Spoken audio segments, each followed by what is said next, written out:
Nakakita na ako ng mga pusa, ayan oh. Sunuran na ng sunuran.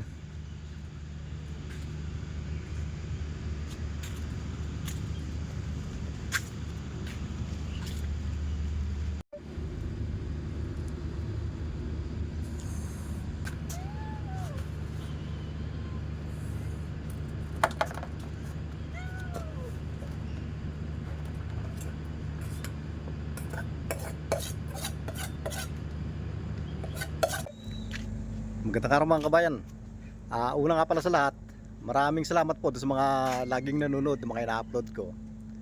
Yung dalawang video ko, yung sa airport sa Maban at yung Biyernes Santo, medyo madaming views kaya natutuwa ko at marami ring mga bagong subscriber natin. Kaya doon po sa mga patuloy na sumusubaybay sa mga ina-upload ko, maraming salamat po. At doon sa mga bagong nating subscriber dyan, welcome po sa channel natin.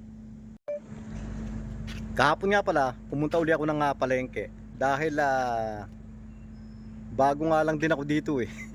Hindi naman talagang bago, kaya nga lang bagong balik. Ang nangyari kasi, yung mga gamit ko dito, ipinabagahin na nila doon sa Maban, doon sa pinuntahan ko. At marami doon sa mga gamit ko dito, sabi ko wag na nilang isama. Dahil pag inilagay nilang lahat doon sa bagahe yon, masyado na mga bibigat. At hindi ko naman ini-expect na pababalikin ako dito. Kaya marami doon sa mga gamit ko, pinamigay ko na. Yung mga suka, mantika, mga kung ano-ano, pati yung ibang kaldero, madami. Pagbalik ko dito, wala na akong kagamit-gamit. Kaya kahapon, bumalik uli ako sa palengke para mamili ng mga ibang kailangan ko. Kaya lang kahapon wala na akong SSP, yung pera nila dito. Kaya dumaan muna kami doon sa palitan ng pera para makapagpapalit. Alam nyo ba na ang palitan ngayon dito, yung $100, 600,000 SSP na. Kaya yung $100 ko, ang kapalit nun, isang dangkal na pera. Ganun kadami. Tigwa 1,000 pa yon. Paano na kung ibibigay tigpa 500, di dalawang dangkal yon, yung $100. Ganong katindi yung palitan ngayon dito. Malamang yung iba ang sasabihin na mas matindi pa nga sa ibang bansa, gaya doon sa Indonesia, na yung $100 1.6 million yan, mahigit 1.6 million. Oo nga naman, mas malaking pakinggan, pero doon sa Indonesia,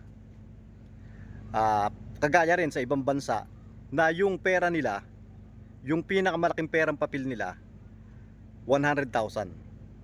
Sa Indonesia, yun ang pinakamalaki nilang perang papel ngayon, 100,000. So yung $100, mga ilang piraso lang yun, mga sabihin nating 17 pieces lang yun. Hindi kagaya dito, ang pinakamalaki nila dito 1,000 na, 1,500, 100, 50, meron pang 20. Kaya nga lang yung 20 halos wala nang gumagamit nun dahil halos wala nang ang value.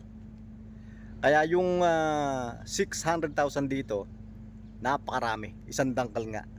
Hindi kagaya doon sa ibang bansa na mababa nga ang pakinggan yung pera nila, pero yung pera naman nila madaming mga 00.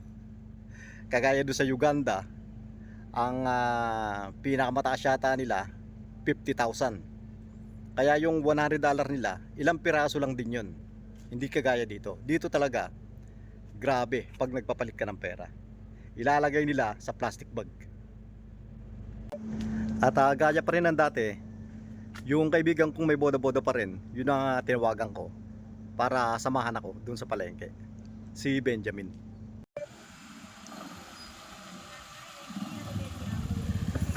Hello Benjamin. Welcome back from Jibawani.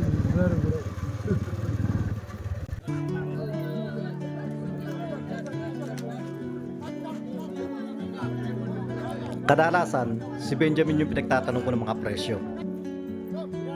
Kapag ako kasi yung nagtanong, sigurado yan, sobrang taas ng presyo niyan. Kaya lumalapit na lang ako kapag sinenyasan ako ni Benjamin para magbabayad na lang. Sa ngayon medyo madami pang mga isda.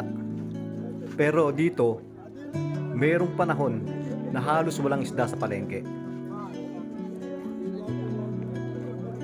At ang magandang oras ng pamimili dito, sa hapon, mga bandang alas 3. Sa umaga, walang isda at kukunti lang pati yung mga gulay.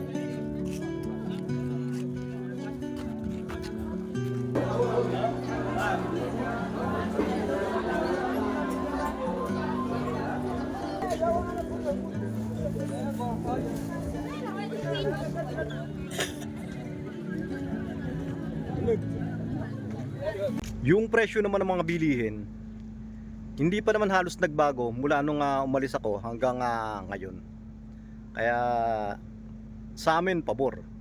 Dahil dollar yung sinasahod namin, pag ipinalit namin, malaki. Pero dun sa mga taga rito, na ang sinasahod yung pera nila, yun ang mga kawawa. At yan lang po muna sa ngayon mga kabayan. Medyo madami na nga pala yung mga nagpapa-shoutout. Sa next video na lang po. Maraming salamat po.